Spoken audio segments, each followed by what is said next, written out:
बिल्कुल, वाकई गौरव मिश्रा जी, जवाब किस तरह से देने की तैयारी की जा रही है? देखिए, दो स्ट्रेटेजी यहां पर जिस तरह से बना रहा है गुरपंत सिंह पन्नू, इससे निपटने के लिए स्ट्रेटेजी तो बनाना पड़ेगा, लेकिन भारत में किसी तरह का माहौल ना बिगड़े, इसको लेकर भी स्ट्रेटेजी बनाना पड़ेगा।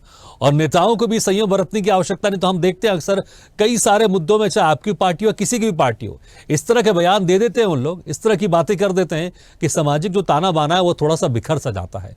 लेकिन फिलहाल इस धमकी को लेकर सरकार कितनी गंभीर है और क्या कोई स्ट्रेटेजी अपनाई जा रही है, तो सरकार अपने स्तर पर कर रही होगी, लेकिन पार्टी इसको लेकर कितनी गंभीर है, क्या कोई स्ट्रेटेजी अपना रही है?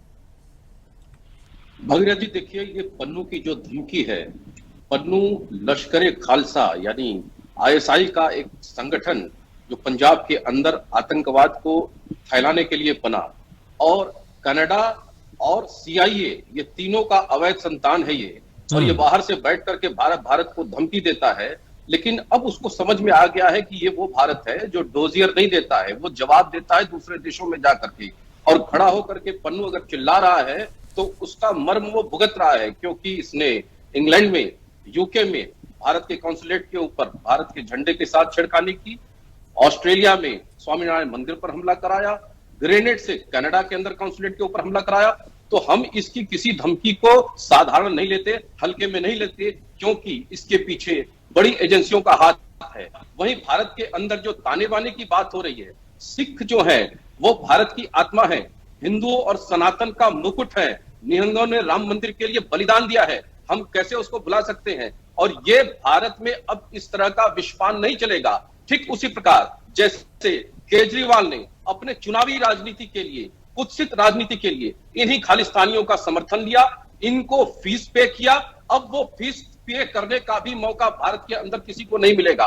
भारत की एजेंसियां इतनी सजग है, बिल्कुल धरती के किसी कोने में कोई भी आतंकी भारत की सोवरेनिटी के साथ, भारत की संप्रभुता के साथ खिलवाड़ करने की कोशिश करेगा, चाहे वो आतंकी हो चाहे वो देश हो, उसको उसी भाषा में जवाब भारत देगा। ये बात स्पष्ट और साफ है। और रही कनाडा की जहां तक बात है, तो कनाडा को आज भी भारत 5 बिलियन से ज्यादा एक्सपोर्ट करता है, 4 बिलियन का ही इंपोर्ट करता है।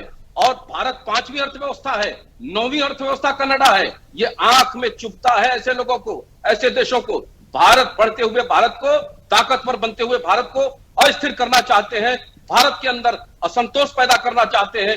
वहीं ऐसी पार्टियां जो इन लोगों का समर्थन लेकर के, इनका साथ लेकर के भारत में अपनी राजनीतिक रोटी सेकना चाहती हैं, भारत की जनता बेहद समझदार हो चुकी है और इनके मंसूबे कभी कामयाब नहीं होंगे। रही इसकी धमकी की जहां तक बात है, निश्चित रूप से हमारी एजेंसीज बहुत गंभीरता से इसकी धमकी को ले रही है और इस पर प्रभावी कार्रवाई भी करेंगी। भागीरथ जी, ऐसा हमारा पूर्ण विश्वास है। बिल्कुल होना चाहिए, मुझे लगता है सभी भारत